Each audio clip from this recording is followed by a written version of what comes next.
Morning student. आज हम पढ़ने वाले हैं क्लास 12th संगठन के पार्ट 7 विकेंद्रीकरण। विकेंद्रीकरण का अर्थ एवं उद्देश्य का आज हम अध्ययन करेंगे।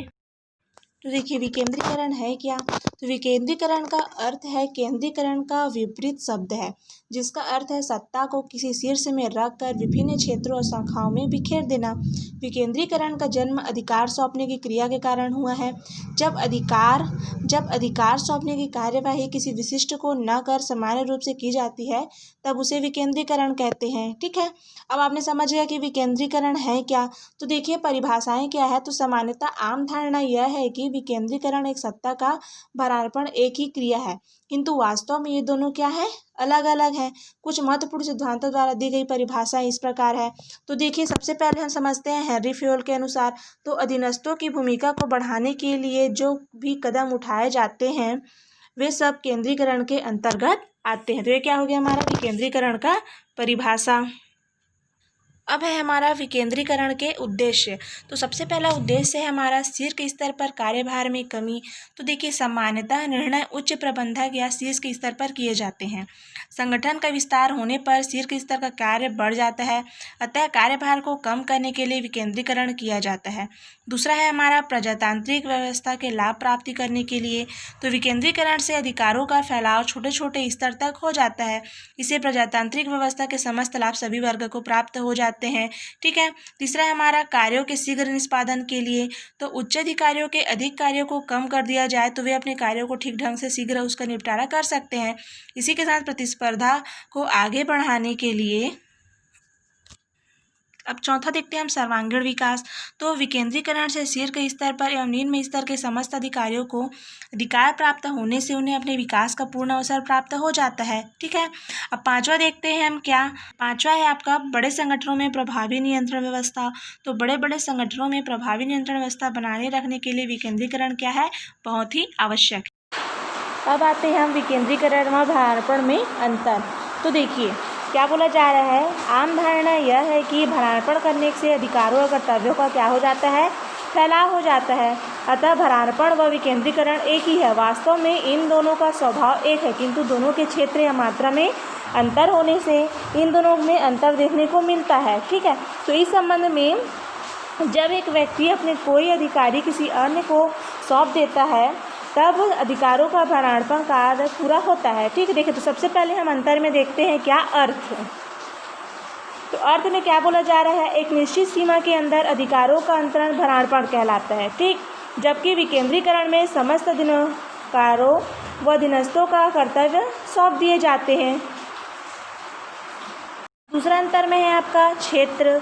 तो अधिकार अंतरण का क्षेत्र सीमित होता है, जिसमें एक उच्च अधिकारी अपने किसी एक अधीनस्थ को ही अधिकारों का अंतरण करता है, और विकेंद्रीकरण का क्षेत्र विस्तृत है, जिसमें अधिकारों का अंतरण पूरे संगठन के अधीनस्थों को कर दिया जाता है। तीसरा है आपका कार्यों की स्वतंत्रता।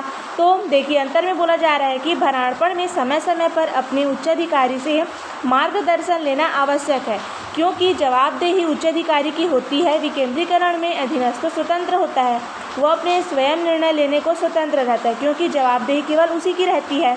चौथा है आपका उत्तरदायित्व। तो भरार्पण में कार्य की जिम्मेदारी उत्तरदायित्व उच्चाधिकारी की ही रहती है, क्योंकि अधीनस्थ उच्चाधिकारी के निर्देश पर ही कार्य करते हैं। जबकि विकेंद्रीकरण में समस्त उत्तरदायित्व किसकी होती है, अधीनस्थ की होती है, क्योंकि वह कार्य करने के लिए वह एक निर्णय लेने के लिए पूर्णतः स्वतंत्र रहता है। पांचवा है उसका आवश्यकता। तो देखिए, अधिकारों का अंतरण प्रत्येक संस्था के लिए आवश्यक हो गया है, क्योंकि इसके बिना कोई भी उच्चाधिकारी अपने कार्यों का संपादन नहीं कर सकता है। ठीक। विकेंद्रीकरण प्रत्येक संस्था के लिए आवश्यक है नहीं है, मात्र बड़े बड़े संगठनों में क्या बोला गया है, विकेंद्रीकरण आवश्यक होता है। इसी में है आपका छठवां व्यक्ति का महत्व। देखिए, भरार्पण में अधीनस्थ एक सामान्य व्यक्ति रहता है तथा उसके महत्व में कोई विशेष अंतर नहीं होता है। ठीक। अब देखते हैं विकेंद्रीकरण के लाभ। तो देखिए, उच्च स्तर पर कार्य में कमी। विकेंद्रीकरण का सबसे अधिक लाभ उच्च स्तर पर कार्य में कमी होना है। दूसरा है महत्वपूर्ण निर्णय लेने में सुविधा। तो उच्च स्तर पर कार्य में कमी होने से महत्वपूर्ण निर्णय लेने में उच्च अधिकारी को काफ़ी सुविधा होती है। तीसरा है अधीनस्थों को प्रेरणा। तो अधीनस्थ एवं युवा प्रबंधकों को अधिकार प्राप्त होने पर उनके मन में कार्य के प्रति रुचि अधिक बढ़ जाती है। इससे कार्य के प्रति लगन व प्रेरणा में वृद्धि होती है। चौथा है कार्य का शीघ्र निष्पादन। तो छोटे छोटे कार्यों के लिए उच्च अधिकारी से परामर्श लेना या कार्य हेतु ऊपर तक पहुंचाना एक लंबी प्रक्रिया है। अतः विकेंद्रीकरण से सभी स्तर के कार्यों को शीघ्रता से संपादित किया जा सकता है। पांचवा है प्रतियोगिता में लाभप्रद। तो वर्तमान प्रतियोगिता में वही व्यक्ति सफल हो जाता है जो शीघ्र निर्णय लेकर उसका क्रियान्वयन करे, तथा यह भी संभव है कि जब निर्णय क्रियान्वयन का अधिकार प्राप्त है तो विकेंद्रीकरण से प्रतियोगिता का सामना करने में क्या होती है, बहुत ही आसानी और सुविधा होती है। छठवां प्रशिक्षण विकास कार्य सरल। तो विकेंद्रीकरण से प्रशिक्षण एवं विकास कार्य स्वतः संचालित होते रहते हैं, क्योंकि विकेंद्रीकरण से कार्य पर प्रशिक्षण स्वाभाविक रूप से चलते रहता है। सातवां संगठन में आदर्श स्थिति। तो विकेंद्रीकरण से संपूर्ण संगठन में आदर्श स्थिति निर्मित हो जाती है, क्योंकि प्रत्येक अधिकारी अपने अपने कार्यों के प्रति स्वतंत्र अधिकार प्राप्त हो जाने से एक दूसरे के निर्भर नहीं रहते। साथ ही प्रत्येक स्तर पर कर्मचारियों के समस्त कार्यों का निपटारा भी हो जाता है।